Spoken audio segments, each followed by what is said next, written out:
Oke, bertemu kembali di mata kuliah pilihan Filsafat Arsitektur di minggu ke-11. Materi minggu ke-11 ini bicara tentang utopia. Apa itu utopia?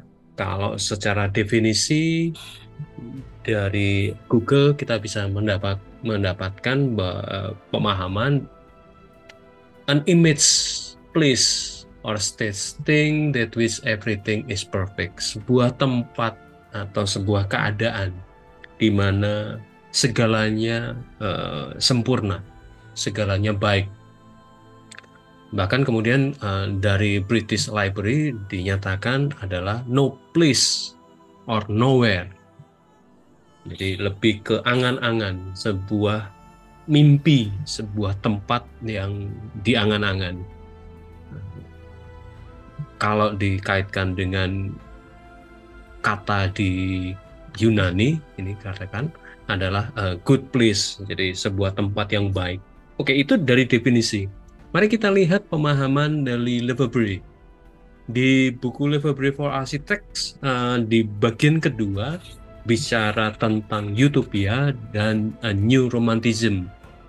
Menarik mengkaitkan antara sebuah tempat yang sempurna, sebuah tempat yang baik dengan romantisme. Romantisme gayanya si Lefebvre. Ini yang uh, coba dibahas. Walaupun tidak detail ya, tidak detail pembahasannya, tapi saya mencoba mengumpulkan beberapa quote, beberapa kalimat-kalimat yang menjelaskan apa itu utopia dan apa kaitannya dengan new romantism. Seperti pernyataan ini, bahwa without idea of utopia, the future has no shape. Tanpa ide dari utopia, masa depan itu tanpa bentuk. Tanpa masa lalu, without the past, utopia has no content. Tanpa masa lalu, utopia tanpa isi, tanpa makna. Itu catatan dari buku Lefebvre for Architect. Yang menarik bahwa perlu dimulai, unnecessary to begin with is engaged with the past. Lefebvre mencoba melihat kaitan antara utopia dan masa lalu, sehingga kemudian muncul utopia as a method. Romantisme was not nostalgic.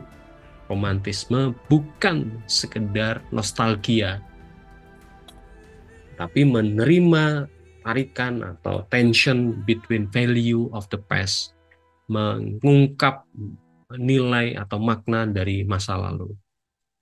Offer a way to think beyond the limits and satisfying a prospect of modern condition without falling into the nostalgic trap.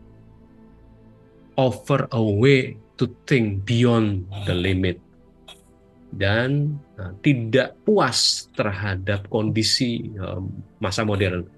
Fokus Lefebvre memang mencoba membongkar apa yang terjadi di masa modern dengan siamnya, dengan pemikiran dari Corbu terhadap sebuah kota dan segala macam. Tapi yang catatan penting dari studi atau ulasan dari Lefebvre bahwa offer a way to think beyond, menawarkan sesuatu hal yang di luar batas, tanpa meninggalkan apa yang terjadi di masa lalu, membongkar terjadi di masa lalu dengan catatan without falling into nostalgic trap, tidak terjebak dalam pemikiran nostalgia, belajar dari masa lalu, mencari hal-hal yang baik, kemudian dikembangkan untuk masa depan. No theory without utopia. Imajinasi ke masa depan yang jauh lebih baik itu mendorong sebuah pemahaman, apalagi kemudian dengan metode atau cara berpikir dari Lefebvre ini yang menempatkan masa lalu menjadi titik pijak, sehingga utopia itu menjadi dasar dari sebuah pemahaman atau sebuah penyusunan sebuah teori. Kasus yang diangkat Lefebvre memang arsitek dan urban planner. yang kemudian dijabarkan lebih lanjut, membongkar apa yang terjadi di masa lalu, terutama kemudian dikaitkan dengan apa yang terjadi di masa modern, yang modern mencoba melepas dari masa lalu, sehingga itu menjadi catatan penting dari Le Verbrier. Jika kemudian kita menggunakan AI, terutama Bing mengatakan bahwa utopia adalah suatu gagasan yang memungkinkan kita untuk memikirkan kembali dunia yang kita tinggali, memikirkan kembali tentang keadaan sekitarnya, dan kemudian membayangkan dunia yang jauh lebih baik. Utopia adalah suatu proses yang terus-menerus, bukan suatu tempat yang ideal atau sempurna. Jadi Le Verbrier mencoba mengkoreksi definisi yang di awal tadi. Bukan sebuah tempat, bahkan bukan sebuah keadaan, tapi merupakan sebuah proses yang terus-menerus, yang mencoba memperbaiki, mengkritik. Fokus utama Le Verbrier memang pada sosial politik, mengkritik keadaan sosial politik. Atau kita bisa mengembangkan lebih lanjut, mengkritik keadaan di mana manusia hidup. Utopia juga harus dilihat sebagai suatu cara untuk mengkritik kondisi kehidupan. Mungkin itu yang kita bisa tarik atau kita pelajari dari apa yang disajikan Le Verbrier. Tadi dinyatakan bahwa Le Verbrier mengungkap bahwa utopia as a method. Ada satu buku menarik dari Roth and Vitas, dan di buku Le Verbrier for Architect di bagian Utopia dan New Romanticism itu muncul quote atau potongan pemikiran dari Levitas ini.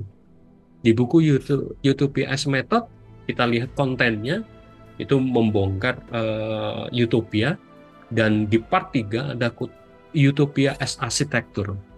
Apa itu? Kita coba cek pelan-pelan beberapa kata-kata yang mengungkap Utopia as Architecture.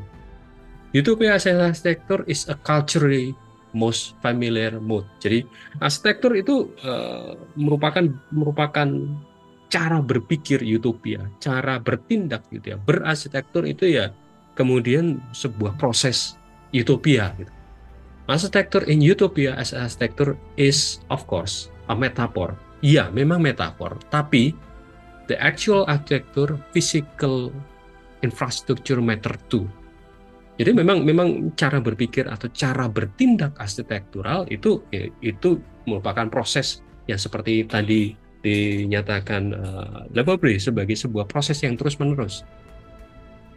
Utopia as architecture is particular kind of scenario building, maintains a double standpoint between present and future. Jadi apa yang diungkap Levitas ini sebenarnya menggarisbawahi atau mempertebal pemahaman dari Le Verbrier kaitannya dengan masa lalu yang kemudian coba dicari value-nya untuk menjadi dasar ke masa depan.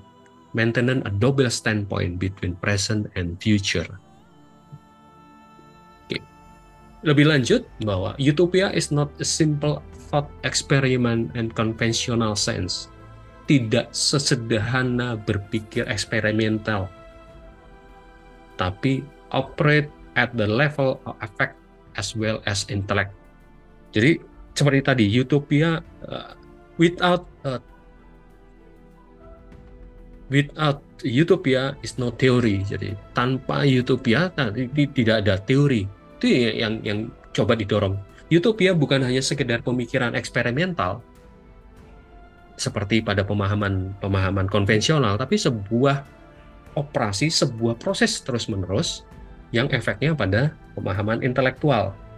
Utopia as a method, a transformation of need, want, and satisfaction. Jadi transformasi dari kebutuhan, keinginan, dan kepuasan. Utopian alternative is to think about where we might want to get to. Where we might want to get to. And what routes are open to us. Kita mau menuju ke arah mana dan bagaimana rutenya. Itu yang biasa dilakukan oleh seorang arsitek juga sebenarnya. utopia as a method, itu apa yang terjadi di dalam arsitektur. Memikirkan bagaimana kita menghasilkan sesuatu hal yang lebih baik daripada masa sekarang dengan landasan masa lampau, dan bagaimana kita mewujudkannya. Beberapa contoh yang dilakukan Bjarke Ingels dengan big-nya, itu yang kemudian memunculkan teori konsep lah, katakanlah, kalau tidak mau dikatakan sebagai teori, sebuah konsep hedonistic sustainability yang sering kali ditempatkan sebagai sebuah angan-angan, sebuah mimpi keberlanjutan kehidupan, kemudian oleh Bjarke ditemukan dengan keadaan hedon, keadaan yang duniawi. Jadi angan-angan yang kemudian ditemukan dengan kenyataan lapangan. Sehingga beberapa contoh karyanya seperti yang di kanan atas, sebuah pabrik pengolahan sampah, pembangkit tenaga listrik tenaga sampah yang kemudian dipadukan dengan tempat wisata seluncur. Jadi ini kalau musim panas jadi downhill seperti ini dengan warna hijau, tapi kalau di musim dingin, musim salju, itu menjadi tempat ski. Atau kemudian dengan Woven City, kerjasama antara Bjarke dan Toyota untuk membangun sebuah kawasan, kota lah dikatakan seperti itu, yang benar-benar ramah lingkungan, dengan electricity, dengan listrik yang ramah lingkungan, dengan transportasi yang benar-benar ramah.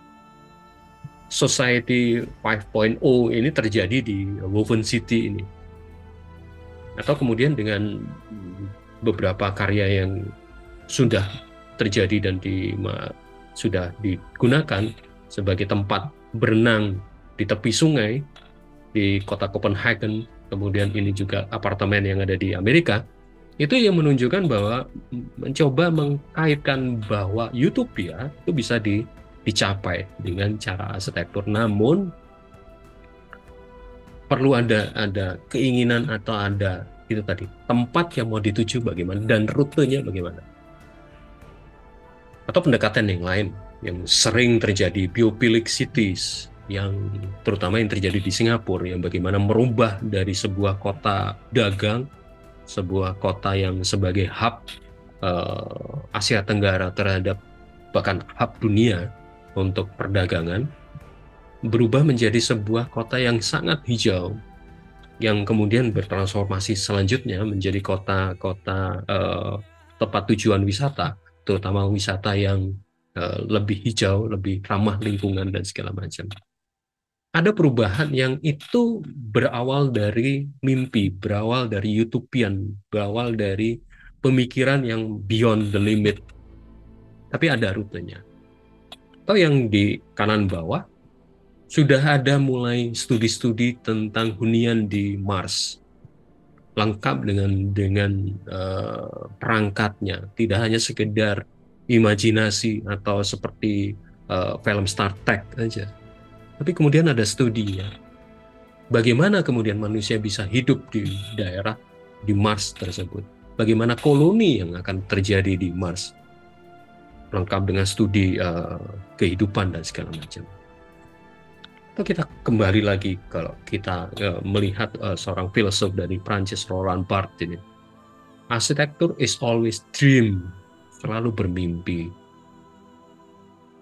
dan mimpi fungsional terkait dengan ekspresi utopia. Jadi utopia itu merupakan cara seorang arsitek dalam bermimpi dan mewujudkan fungsinya, dan instrumen bagi sebuah kenyamanan. Jadi quote ini terkait dengan kata-kata kunci dari arsitek tentang mimpi, tentang ekspresi, terutama mimpi itu adalah ekspresi dari utopia, dan berfungsi, fungsional, sekaligus nyaman bagi sebuah kehidupan. Mungkin itu yang bisa saya sampaikan terkait dengan utopia. Mahasiswa bisa mengeksplor lebih lanjut dengan pertanyaan mendasar. Menurut kalian, apa itu arsitektur utopia? Terima kasih sudah menyaksikan. Sampai ketemu di materi berikutnya.